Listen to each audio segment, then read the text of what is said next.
Hello, I'm Kristy Duncan, and I am delighted to be chatting today with Victoria Cleland, Executive Director for Payments at the Bank of England, and she is based in London. Welcome, Victoria. Hi. Today, Victoria and I are going to discuss the Bank of England's real-time gross settlement renewal, RTGS, as well as diversity and inclusion within the payments ecosystem. There's so much to dig into here, Victoria, so let's get started. Can we first talk about your amazing role at the Bank of England and what you do and how you got there? Yeah, absolutely. So as you say, I'm the Executive Director for Payments at the Bank of England, and I see that as having sort of three key elements. The first one is I run the teams who operate our real-time gross settlement system, where about £750 billion a day go through the system, absolutely at the heart of the financial system, but also for everybody's payments. So incredibly important we keep that going. A second big element of the work is we're actually in the process of renewing that system to increase resilience, innovation, competition. So big and exciting program on that. And then the third strand is really thinking about, well, what is the future of payments around some of the policy issues, stablecoins, central bank issued digital currencies, cross-border payments. So a wide, exciting and topical remit. But I actually joined the bank pretty much straight from university. I spent about 9 months in accountancy. It wasn't quite the dream job I maybe thought of, and joined the Bank of England, and I've been there ever since. A really wide range of jobs, started looking at financing of small businesses. I did some supervision. I was a graduate recruitment manager for a while, oversight of payment systems, involved in the financial crisis and setting up a special resolution unit to sort of resolve failing banks, building societies. I was then the chief cashier, so responsible for everything to do with physical cash, including signing the banknotes. And then in 2018, I moved into this current role with wholesale payments, a real-time gross settlement system. I love it. And as a payments geek, I think all that sounds really interesting, and what a great career journey. So interesting. So you and I are both payments geeks, and you are right in the thick of it and rolling up your sleeves and actually getting, laying the groundwork for the future. Why are payments so important to you? And we know that you've worked in payments for a long time. Tell us why payments are so important. I mean, they're really important to me, partly just as a consumer. We all need payments every day in order to function. So I want payments to work, but also working in a central bank, essentially as a public servant, seeing how important payments are to everybody, and the fact that through my job I can make a real difference, I find really sort of inspiring and exciting, sometimes a little bit daunting. But payments, I mean, I gave a speech about this time last year and went back and talking about sort of Stonehenge and the fact that actually payments have been made for millennia. Probably when Stonehenge was built, it was barley, sometimes shells and things they were bartering in, but you needed some form of payment because we all need it to function. It's also really important to financial stability. So the payment system that we run not only enables people to make payments, but actually we're keeping the financial system going. If there was a problem with the real-time gross settlement system, you would end up with the big banks with liquidity in the wrong places. Payments are really like sort of part of the blood of the body of commerce.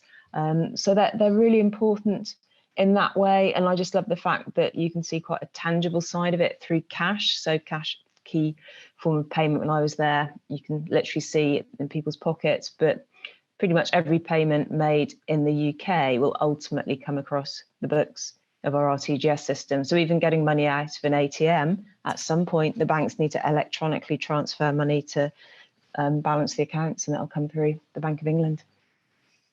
So interesting. I'm so jealous. It sounds like a fabulous role.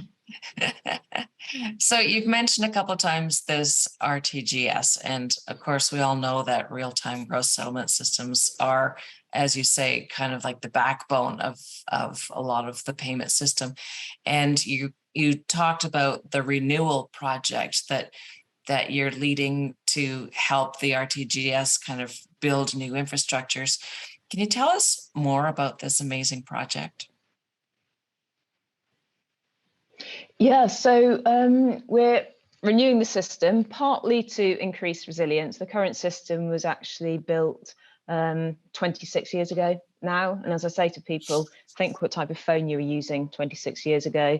Technology has moved on. And so we're enhancing resilience, but also taking the opportunity to look to increase competition and innovation.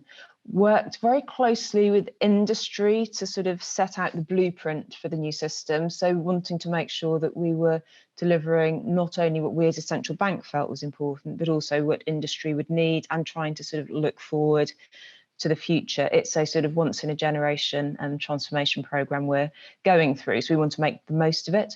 And so there's sort of 5 core objectives of the renewal program. One is resilience, so greater cyber resilience, greater business continuity, resilience, also increasing access for more players to join, increasing user functionality, so thinking more about big data, APIs, how can we make sure that users can get the best out of the system, including greater liquidity saving mechanisms, greater interoperability, both between the sort of our RTGS system and domestically, but really thinking cross-border, so moving to ISO 20022 messaging to increase that interoperability between international systems.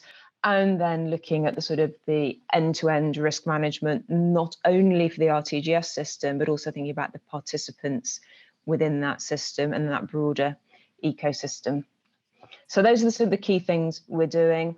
We're at a really exciting stage. We're now just sort of counting down the months to April 2023, when we're going to go live with ISO enhanced messaging, which will bring great benefits to industry, and ECB will have gone live just before that. I know that sort of the US are going live not that far afterwards. So it's part of that international trend. And then the following year, in spring 2024, we're moving to a new core settlement engine. So to my mind, that is the beating heart of the RTGS system, is being replaced. And through that, we get the enhanced resilience, but also we're building a really sort of strong foundational platform on which we can make significant future changes. For example, adding synchronization, we're going to add more APIs, and we're actually in the process of consulting industry to understand what more they want in that roadmap beyond 2024.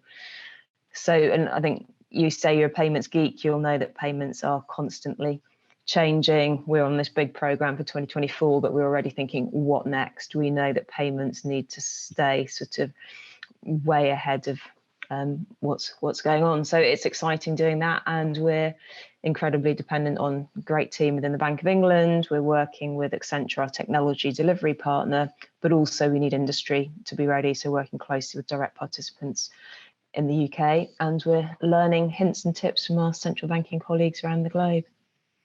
Fantastic. Well, I think this is fabulous, and it's so exciting, and I love the way the UK is always trying to stay ahead on its payments infrastructure and pushing the envelope to support increased competition and innovation. It's fantastic. Victoria, in addition to this RTGS work that you're doing, you're also closely involved with international work to enhance cross-border payments. And I would love it if you'd share with me and the audience a little bit more about that. Yeah, of course. So cross-border payments were made a priority of the G20 in 2020, and really acknowledging that domestic payment systems have made great progress over the last sort of decades or so, but cross-border payments just haven't caught up with that. And typically cross-border payments are slower, more expensive, less transparent and less easy to access. And to my mind, really, really importantly, cross-border payments isn't just about the big wholesale markets. It actually impacts global commerce, but it also impacts individuals. Remittance payments in some countries are about a third of GDP. They're enormous, and yet it is difficult. So, and the G20 wanted to improve this. I was involved in leading a piece of work for the Committee of Payment and Market Infrastructure that then fed into the FSB roadmap, identifying 19 building blocks that we thought if we could achieve these, it would really enhance cross-border payments. And yeah, I saw your face, 19 is a big number. But we thought it was important to look holistically, because it isn't just a sort of, oh, change the operating hours or improve sanctions checking.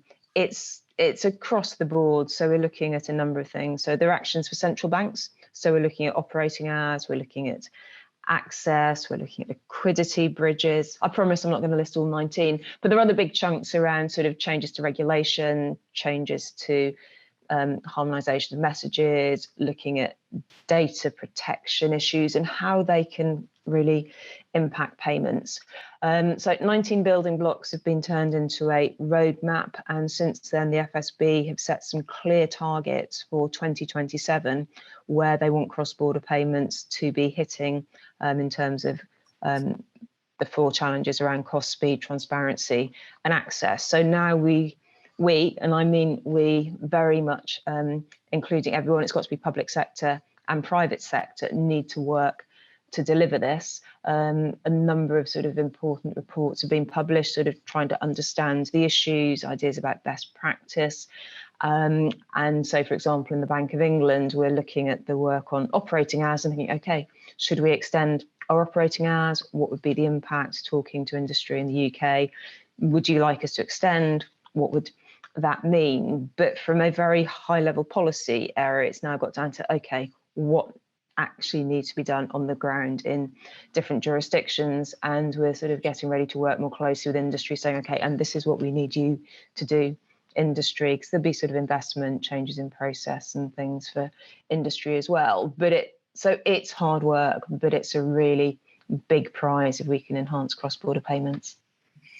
I love it. Well, that's something we can all aspire to, because cross-border payments right now, there's lots of room for improvement. Absolutely.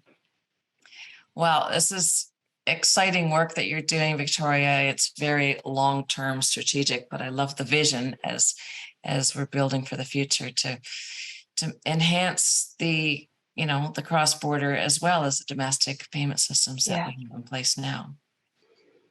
I want to switch gears and talk a little bit about diversity and inclusion. And we know that supporting progression of women within the Bank of England and the industry is one of the things that you do. Can you tell us a little bit more about the work that you and the Bank of England do to further diversity and inclusion?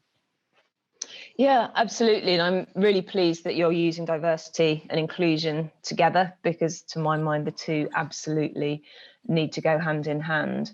And when we talk about diversity, I'm always very keen to think broadly. And I always say we need to have diversity in our diversity, because a lot of attention has very rightly been given to sort of gender diversity, and things like women in payments have been absolutely fundamental in helping in that area. There's now a big focus on ethnicity, but actually we need to think more broadly than that with LGBTQ plus and disability, and also social mobility, social diversity, and think about it broadly. And that's something that the bank is doing to try and think about it more holistically.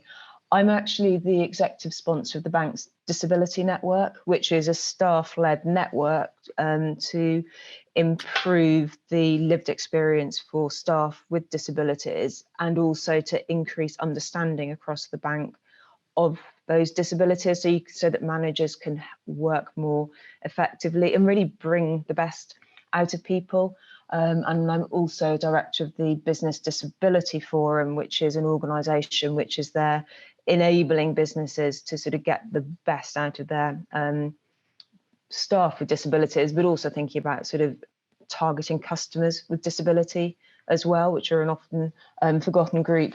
So in the bank, there are a number of sort of strands to the work. So I think a really important area is around some of the charters that we've signed up to. So Women in Finance, we've got the Valuable 500, which is a charter around disability and enhancing disability. The bank has developed its own Out and Proud charter, and also we've signed up to the Czech Challenge Charter, which is about increasing the representation of women in technology. And I think because technology is so important to payments, I think that sort of links into some of the payments areas as well. So that is giving a sort of public commitment to what we're doing.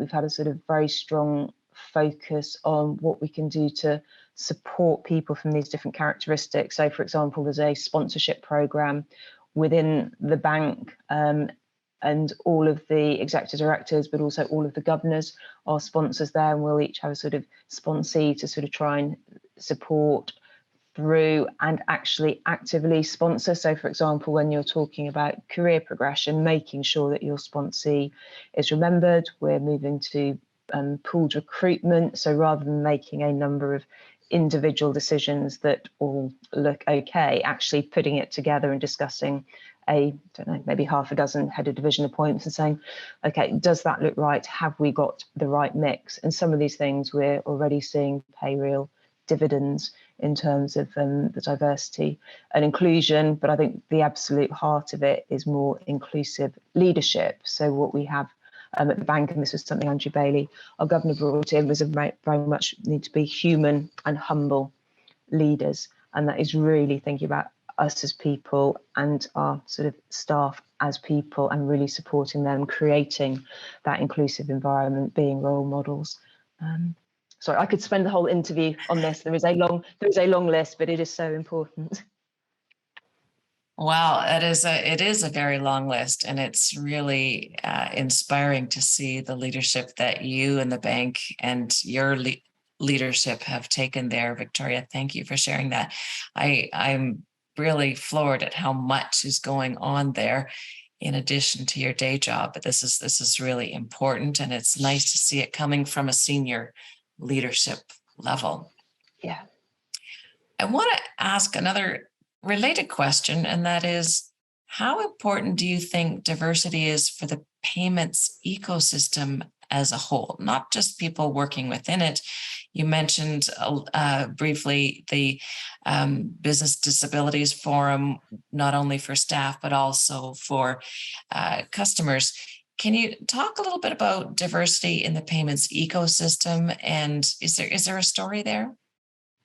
Yeah, I think it's an incredibly important area because, as we've been saying all along, payments are important to absolutely everybody. Payments enable us to buy goods, services, and so having a strong choice of payments, I think, is really, really important. So I think you need diversity in the types of payment, a mix of cash, electronic, cards, people if they want to use watches. So having that choice, sometimes just because individuals like to do something differently at different times, sometimes you need that diversity if there is a problem somewhere. So it's almost like business continuity within payments. You've got that diversity, but I think you also need to think about different types of users from an accessibility perspective. I mean, I've talked a bit about disability, but actually when people are developing new payment mechanisms, have they really thought through how it might be for somebody with a vision impairment, for example, to use a particular piece of technology? And actually technology can help. Thinking about sort of financial inclusion as well. How can we make payments support those who are struggling more financially? So I think it's thinking about those different users is really important. As a central bank, what we're doing with the real-time gross settlement system is thinking about, well, diversity in the players who connect to our system. So back in the day, when RTGS was created, it was a very small number of participants. They were the big high street banks everyone knew about. With time, that has expanded, includes building societies and things. But we've more recently opened it up to non-bank payment service providers. So really saying, actually, we want different types of players to join our system. We've thought through the risk implications of doing that, but we think in terms of competition and innovation, it's important. Some of the work we're doing more broadly on cross-border payments is saying, actually, should you enable foreign institutions to join a domestic payment system? So how can we increase access there? I think looking at things like operating hours, again, it's taking that sort of diversity. What are people wanting to use payment systems for? Are we meeting their needs? And also adding new types of functionality. Because I think if we're going to see real sort of innovation and competition within payments and get that real choice for consumers, we need to think what functionality we can offer. So I think it's key to that end consumer, but actually as central banks, we can start playing our role as well by allowing access to central bank money to more organisations. I love it. And that potentially opens another door about digital currencies and access, but I'm not even going to go there because we're just about out of time here. Victoria, I could listen to you all day. I absolutely love what you're doing, and your perspectives are so forward thinking, and the future is so close in the Bank of England and in the UK market. Thank you for doing everything that you do. Thanks. I'd like to close with a question that I ask all of our guests on Pause for Payments, and that is, if you were to share some career advice with the rising stars in our audience, what would that be? Yeah, I guess this is probably where I should be saying, get a good plan, know exactly where you want to get to and plot your way. I must admit that's not really how my career's worked. I think I've gone much more in terms of focus on things that you really enjoy doing and things that you believe in. And I think one of the reasons I've stayed at the bank so long is I absolutely believe in the mission of the bank and what we're doing to support the UK as a whole. But to me, you've got to do something you enjoy. Rising stars are going to be working really hard. Do something that you feel is worthwhile. I'd say stay true to yourself. Yes, occasionally you need to sort of tune up or tune down a little bit, but ever increasingly sort of having trust, being authentic is really, really important. So don't try and be somebody that you're not. And I think the final one would just be to always respect other people, regardless of their role or their grade. See people as individuals, see what they can deliver. And I think that's the best way that you get on as a team. And you never know that somebody who may have worked for you, you may end up working for them if you're being successful as stars. So it's just trying to think through that. But yeah, respect others would be key. Fantastic. That is so insightful. Thank you so much, Victoria. This has been an absolutely amazing conversation. I have learned so much, and I'm sure the audience has also learned a lot. Thank you for sharing and for joining us to share your insights. Well, thank you ever so much for inviting me and for all of your thought-provoking questions as well. Yeah. We could spend hours on this, but I don't think your audience would be too impressed. Oh, I don't know. I could absolutely spend hours. Thank you so much. I'd also like to thank our audience for listening as we explore the exciting world of payments with Victoria, but with other inspirational women leaders from around the world of payments.